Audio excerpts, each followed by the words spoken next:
Hello again.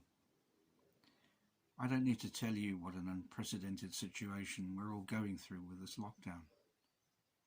Some years ago, I wrote a poem which got published in the Norwich Evening News, and it came up with the imaginary idea of what it would be like if we only had one more night left on this planet. Well, I'll share the poem with you and then some thoughts afterwards. It's called Earth's Last Night. Unpack that suitcase, no need to hurry. No money in the bank, no need to worry. Pain in your back, cancer in your tract, they're all no problem, for tomorrow all's forgotten. Christmas night could be any night. Wake the kids up, no time for respite. Yes, it's Earth's last night, make the most of every moment, till it's all swallowed up like Titanic's atonement. Do it all quick, as much as you can, cram and cram, no time for a plan, stuff it all in, a lifetime's ambition, fulfilled in an instant, to hell with contrition. So eat it, drive it, wear it, steal it, say it, play it, slay it, or what's the difference, just fake it. But wait, have you thought? You can't lean round a bend, maybe there's more, even after the end. For that's what some hope, who go down on their knees, whether God is their father, or they just hug the trees. Yes, it's Earth's last night. There'll be some who don't care as the towers of mankind dissolve in the air. It's best to just wait, they will say, let it happen. The death pot's communal, so accept with abandon. They'll say, what's it matter, since we all shall partake this global demise we help to create?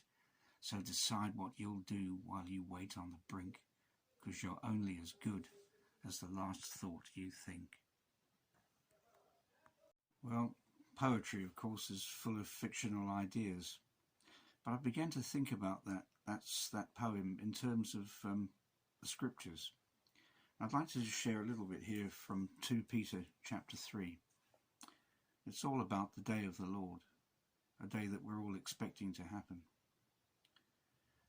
And from verse 10, but the day of the Lord will come like a thief. The heavens will disappear with a roar, and the elements will be destroyed by fire, and the earth and everything in it will be laid bare. Well, if that's to be the case, then maybe there is a last night. And for us Christians, there isn't even a maybe. There will be a last night, and there'll be a day when Jesus is returning. And if we look around us today, I think it's becoming more and more obvious that that time is getting closer and closer, although we can't put a date on it. But what Jesus expects of us, whether he's coming today, tomorrow, next week, or next year, or in the next 20 years, he expects that each day of our lives we live as though he were coming tonight. He goes on to say in verse 11, since everything will be destroyed in this way, what kind of people ought you to be? You ought to live holy and godly lives as you look forward to the day of God and speed its coming. That day will bring about the destruction of the heavens by fire, and the elements will melt in the heat. But in keeping with his promise, we are looking forward to a new heaven and a new earth, a home of righteousness.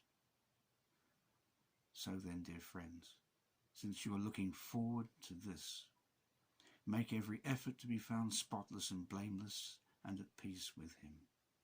So, as we think about what's happening at the moment, we know that there's a time coming when all will be made well, and it will begin with us as to how we live our lives down here.